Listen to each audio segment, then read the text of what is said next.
జీవము గల యేసుక్రీస్తు నామమున అందరికీ వందనాలు. Praise the lord. 8 మాసాలు దేవుడు మనలందరినీ కాపాడినాడు. ఈ 9వ మాసము సెప్టెంబర్లో 1వ తారీఖున మీ మధ్యలోకి రావడానికి ప్రభు ఇచ్చిన ఈ అవకాశం బట్టి వందనాలు. దయచేసి GTFL సంఘాలు, ఈ మాటలు వింటున్న ప్రతి వారు కొన్ని నిమిషాలు ఈ వాగ్దానాన్ని మీరు జ్ఞాపకం చేసుకొని ఈ వాగ్దానం చేత మేలు పొందాలని మా యొక్క ఆశ. కీర్తన 28వ అధ్యాయములో 7వ వచనములో దావీదు అనుభవం. యెహోవా నా ఆశ్రయము, నా కేడెము, నా హృదయము ఆయన యందు నమ్మిక ఉంచెను గనుక నాకు సహాయము కలిగెను. నా హృదయము ఆయన యందు నమ్మిక ఉంచెను గనుక నాకు సహాయము కలిగెను. ఈ వాగ్దానాన్ని దేవుడు ఈ మాసం కొరకు ఇచ్చి ఉంటున్నాడు కనుక ప్రార్థన చేత కొన్ని మాటలు ఈ యొక్క మాటను గురించి ధ్యానించబోతున్నాం. చిన్న ప్రార్థన నాతో ఏకీభవించండి. అత్యున్నత సింహాసనమందు ఆసీనుడైన పరమ తండ్రి, ఆశ్చర్యమైన నీ ప్రేమను బట్టి వందనాలు. ఏమాత్రం ఎన్నిక లేని మమ్మల్ని మీరు మీ జనాంగంగా ఏర్పరచుకున్నారు. మీ సొత్తుగా మీరు ప్రభు నీ రాజ్యం కొరకు సిద్ధపరచుకుంటున్నారు. 8 మాసములు నీ కాపుదలను బట్టి వందనాలు. ఈ 9వ మాసము 1వ తారీఖు నిన్ను స్తుతిస్తున్నాం. మీరు మాకిచ్చిన వాగ్దానమును బట్టి వందనాలు. ఈ వాగ్దానం అర్థం చేసుకోవడానికి ప్రభా నీ ప్రియ సంఘమునకు ఈ మాటలు వింటున్న వారికి నీ కృపను దయచేయమని, నీ దాసుని మరుగు చేయమని, కేవలము ప్రభా మీ యొక్క తండ్రి మీ యొక్క రక్త ప్రోక్షణ కిందికి మరొకసారి నన్ను నేను తెచ్చుకుంటూ అయోగ్యుడను పాత్రుడను పరలోకం నుంచి నీ మాటలు దయచేయమని యేసు నామమున ప్రార్థించి వేడుకొంచున్నాము తండ్రి, ఆమేన్. ఈ సమయంలో ఒక ప్రత్యేకమైన పాట పాడతారు. దయచేసి అందరు కూడా మరి పాట చేత స్తుతించవలసిందిగా కోరుచున్నాం.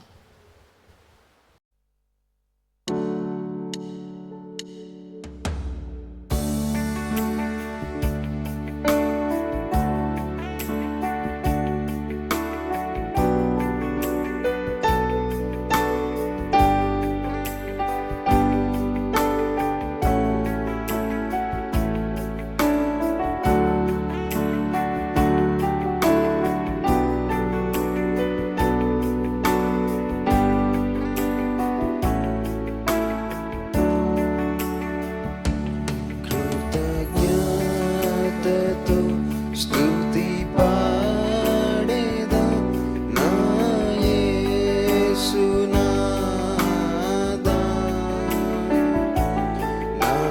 నీవు చేసిన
సేవలో బ్రతుకునకై నీ వరము ప్రసాదించుము. నీ పాద సేవలో బ్రతుకునకై వరములతో అభిషేకించు. కృతజ్ఞతతో స్తుతి పాడెదా నా యేసునాథా. నాకై నీవు చేసిన మేలకై కోటి కోటి కృతజ్ఞతలు.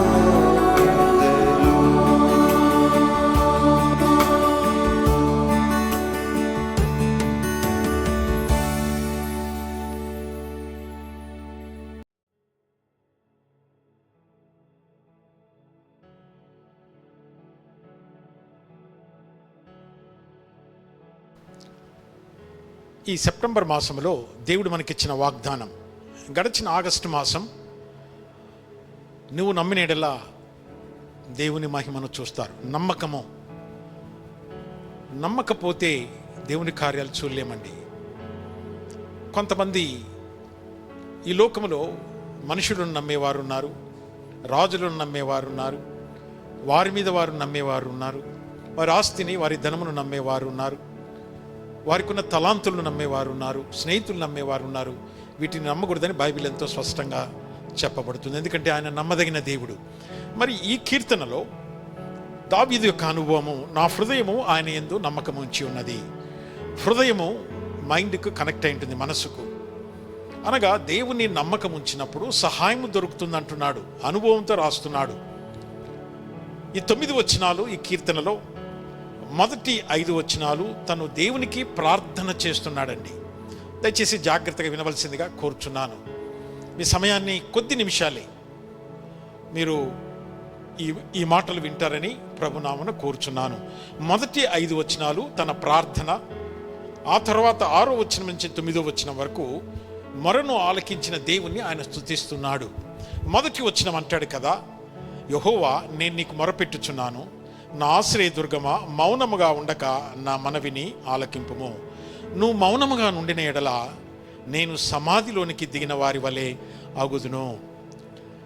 ఇక్కడ దావీదు తన జీవితంలో ఎక్కువ ప్రార్థనాపరుడండి. ప్రార్థన ఆత్మ సంబంధమైనది.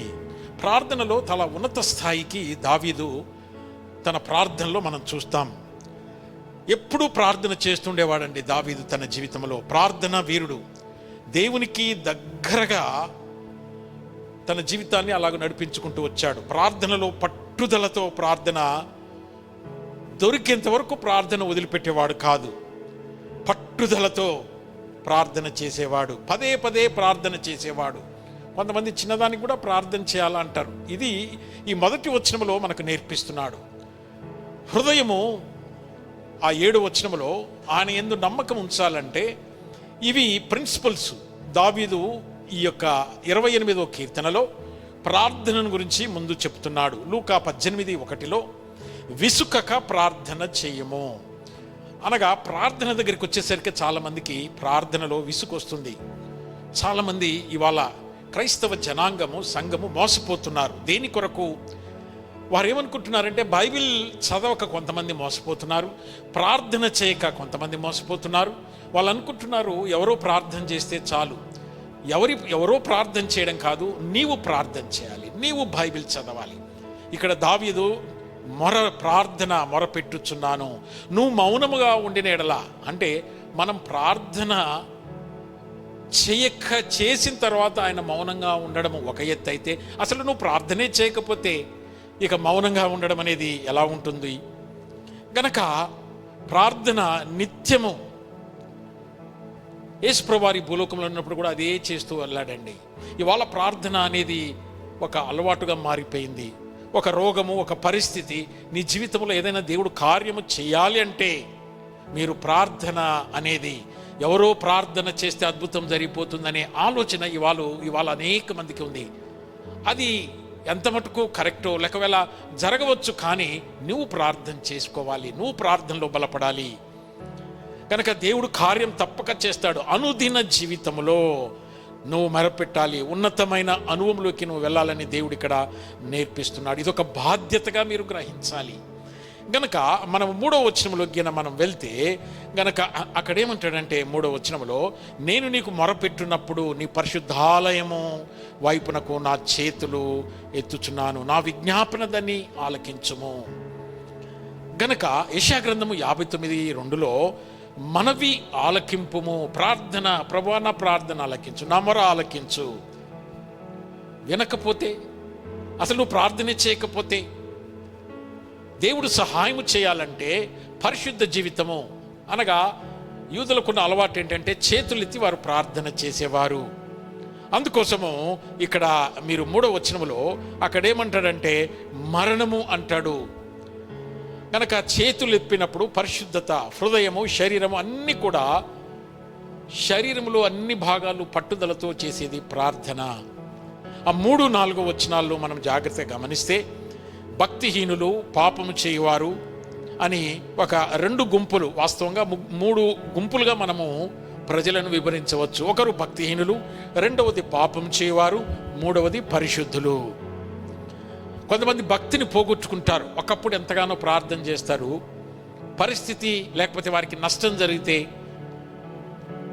వారు భక్తిని పోగొట్టుకుంటారు. అందుకోసము భక్తిని ఇక్కడ ఏమంటున్నాడంటే భక్తిహీనులు అంటున్నాడు.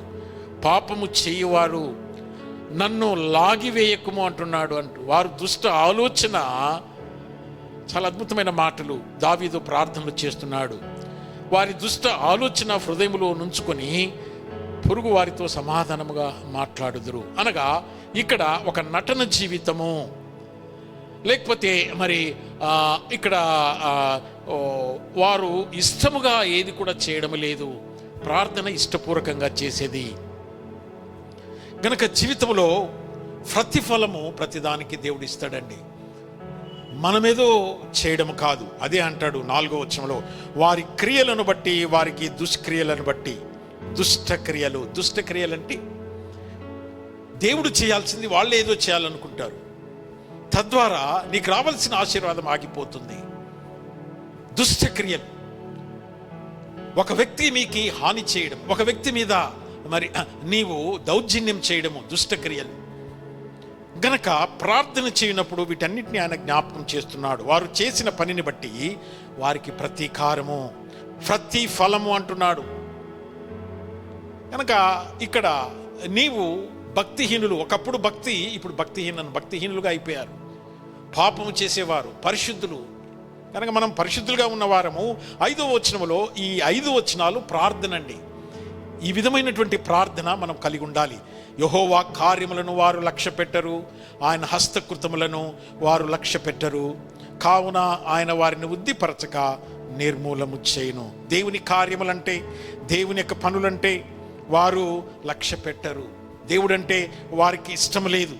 అందుకోసమే అక్కడ హస్తకృత్యములు అనగా దేవుడు చేసిన దాన్ని వారు మరి ఇష్టపడరు, సనుగుతూ ఉంటారు. ఎప్పుడు కూడా ప్రతిదానికి వారి జీవితంలో సనుగుతూ ఉంటారు. మీరు చూడండి, దేవుడు నీకు ఇచ్చిన ఆరోగ్యాన్ని బట్టే నువ్వు స్తుతించాలి. మీరు హాస్పిటల్లో పోయి చూస్తే ఆ పడకల మీద మరణం యొక్క ఆ యొక్క ఐసీయూ వార్డులో లేకపోతే చూస్తే మనుషులు ఎంత భయముతో ఆందోళనతో ఉంటాడు. అలాంటి పరిస్థితి రాకుండా దేవుడు నిన్ను కాపాడుతున్నాడు. అనగా దేవుని కార్యములను వారు లక్ష్య పెట్టరు, కావున ఆయన వారిని వృద్ధిపరచక అంటున్నాడు. ప్రతి దాన్ని బట్టి దేవుని స్తుతించాలి, ప్రతి చిన్నదానికి. దావీదు ఈ 28వ కీర్తనలో ప్రార్థన స్తుతి, ప్రార్థన స్తుతి. ఇప్పుడు ఇక్కడ ఏమంటున్నాడంటే దావీదు వారిని వృద్ధిపరచక నిర్మూలన చేయి. ఇది ప్రార్థన అండి. ఒక దేవుని వ్యక్తి నిర్లక్ష్యం చేసే వ్యక్తి పక్షముగా ఆయన ప్రార్థన చేస్తూ ఉన్నాడు. 6వ వచనము, యెహోవా నా విజ్ఞాపనదని ఆలకించి ఉన్నాడు. ఇంకా ఆయన ప్రార్థనకు జవాబు రాకముందే దేవుడు నా ప్రార్థన ఆలకించాడు. ఎంత గొప్ప నిరీక్షణ! అది నమ్మకం అంటే. అలాంటి నమ్మకము ఇవాళ లేదండి. అందుకోసము ఆ 7వ వచనములో యెహోవా నా ఆశ్రయము, నా కేడము, దాంట్లో చాలా అర్థం ఉందండి, బలం ఉంది. అక్కడి నుంచే నీ నమ్మకము పుడుతుంది. కనుక ప్రార్థనలో ఆయన లోతైన అనుభవము, దేవుని స్తుతిస్తున్నాడు. ఎక్కువ ప్రార్థన, ఎక్కువ స్తుతి. అందుకోసమే ప్రతి విశ్వాసి ప్రతిరోజు ఉదయమున ఒక సామెతలు పుస్తకం, ఒక అధ్యాయం చదవాలి. అది నీ జీవితానికి మార్గాన్ని చూపిస్తుంది. ప్రతిరోజు సాయంత్రము ఒక కీర్తన అధ్యాయము చదవాలి ఏదో ఒక సమయంలో. అలా చదవడం వల్ల దేవుని కృప, ప్రార్థన, స్తుతి నీకు నేర్పించబడుతుంది. గనక ఇప్పుడు మీరు 6వ వచనం నుంచి 9వ వచనం వరకు ఆయన కృతజ్ఞతాస్తుతి చెల్లిస్తున్నాడు. ఏమని చేస్తున్నాడు? ప్రభువా నా విజ్ఞాపన ఎవరన్నా చేస్తామా మనం? దావీదేంటండి, ఇంకా ఆయన అవసరం తీర్చబడకముందే ప్రభువా నా విజ్ఞాపన ఆలకించి ఉన్నావు, నీకు స్తోత్రములు అని 7వ వచనము ఈ మాసం యొక్క మన వాగ్దానం. దేవుని మీద ఆయన ఆధారపడుతున్నాడు. 7వ వచనం యొక్క అర్థం ఏంటంటే, ఈ సెప్టెంబర్ మాసంలో నువ్వు దేవుని మీద ఆధారపడాలి, అది నేర్చుకోవాలి. హృదయములో నమ్మకము, పై విషయాలను బట్టి కాదు, నీకు జరిగిన విషయాలను బట్టి కాదు, పక్క వ్యక్తులకు, లోకంలో, ప్రపంచంలో జరిగిన విషయాలను బట్టి చాలామందికి నమ్మకం వస్తుందండి. అలా కాదు. నమ్మకం అనేది నీ యొక్క స్వాత నీ హృదయంలో నుంచి పుట్టేది నమ్మకము. అప్పుడే దేవుడు సహాయం చేస్తాడు. కొంతమంది ఎలా కనిపెడతారంటే, దేవుని ప్రార్థన చేస్తారు, వారు మనుషుల సహాయం కొరకు కనిపెడుతూ ఉంటారు. ఇది చాలా కష్టం. ప్రతి సమయంలో కూడా ఎంతో ఆత్మీయంగా ఎదిగిన వాళ్ళు కూడా ప్రార్థన చేస్తారు, మనుషుల మీద వారి సహాయం కొరకు కనిపెడుతూ ఉంటారు, వారి నుంచి ఏదో సహాయం రావాలని కోరుకుంటూ ఉంటారు. ఈ 7వ వచనంలో అదే దేవుడు మనకు నేర్పిస్తున్నాడు. దేవుడు లేని వాటిని ఉన్నట్లుగా చేయగలడండి. అది దేవునిలో ఉన్న గొప్ప కార్యము. ఉన్నవి లేనట్లు కూడా చేయగలడు. అంటే ఆయన ఏమైనా చేయగలడని ఇక్కడ అద్భుతముగా ఆయన వివరిస్తూ ఉన్నాడు. నమ్ముట నీ వలనైతే నమ్మువానికి సమస్తము సాధ్యం. నమ్ముచున్నామా? కొన్ని సంవత్సరాలుగా దేవుని నమ్ముచున్నామండి. ఎంత నమ్ముతున్నావు? కష్టం వచ్చినప్పుడు, ఏదైనా నీకు ఇష్టం లేనివి జరిగినప్పుడు, నువ్వు తట్టుకోలేనివి వచ్చినప్పుడు చాలామంది దేవునికి దూరం అయిపోతున్నారండి. అందుకోసం 8వ వచనంలో అంటాడు, ఇప్పుడు ఆయన ఏం చేస్తున్నాడంటే 8వ వచనంలో, యెహోవా తన జనులకు ఆశ్రయము, తన అభిషిక్తునికి ఇతరుల గురించి ప్రార్థన చేస్తున్నాడండి. అనగా యెహోవా, అసలు యెహోవా అనే పదము దేవదూతలకు పలకడానికి కూడా వారికి దేవుడు అనుమతించలేదండి. అయోగ్యులము, అపాత్రులము, ఎన్నిక లేని మనము యెహోవా దేవుని పేరు ఉచ్చరించగలుగుతున్నాం. దేవదూతలు సాహసం చేయరండి, యెహోవాని పిలవరారు. ఒక ఉన్నతమైనటువంటి ఆ దేవునిలో ఉన్న ప్రభావము నీలో రావాలి. ఆయన సైన్యములకు అధిపతి యెహోవా అని దానికి అర్థం. అలాంటి దేవుడికి ఏమని పెడుతున్నాడంటే, మరి మనకిచ్చిన అర్హత అండి, కృపను బట్టి మనకిచ్చిన అర్హత, మనం తండ్రి అని పిలవగలుగుతున్నాం. ఇతరుల కొరకు దావీదు ప్రార్థన చేస్తున్నాడు. గనక ఏమంటున్నాడు 9వ వచనమును, నీ జనులను రక్షించుము. ఇతరుల కొరకు, సేవకుల కొరకు, నీ కుటుంబం కొరకేనా ఇప్పుడు ప్రార్థన? దావీదు ఏమంటున్నాడంటే, హృదయంలో నమ్మకం రావాలంటే నువ్వు ఇతరుల కొరకు ప్రార్థించాలి. నీ తోటి స్నేహితుల కొరకు, నీ బంధువుల కొరకు, లేకపోతే సంఘం కొరకు, లోకంలో జరుగుతున్న విషయాల కొరకు ఎప్పుడైనా ప్రార్థన చేశామా? ప్రియమైనటువంటి సంఘమా, అప్పుడే నీ జనులను రక్షించుము, నీ స్వాస్థ్యమును ఆశీర్వదించుము. వారిని ఒక సేవకుని గురించి నేను విన్నాను, ఆయన వెళ్తున్నాడంటే రోడ్డు మీద, దేవుడు నిన్ను దీవించును, తాగుబోతును కూడా ఆశీర్వదిస్తాడట. ఒకసారి ఒక సహోదరునట, ఏం బ్రదర్ తాగుబోతుని కూడా ఆశీర్వదిస్తున్నావు అంటే, అవునండి, దేవుడు ఆయన్ని ఆశీర్వదించవచ్చు. ఒకవేళ వాడికి ఆ విధేయత, దేవుని పట్ల ఆ యొక్క మరి మక్కువ లేకపోతే ఆశీర్వాదం తిరిగి నాకే వస్తుంది. కనుక ఇతరుల కొరకు ప్రార్థించాలి. అదే అక్కడ అంటాడు.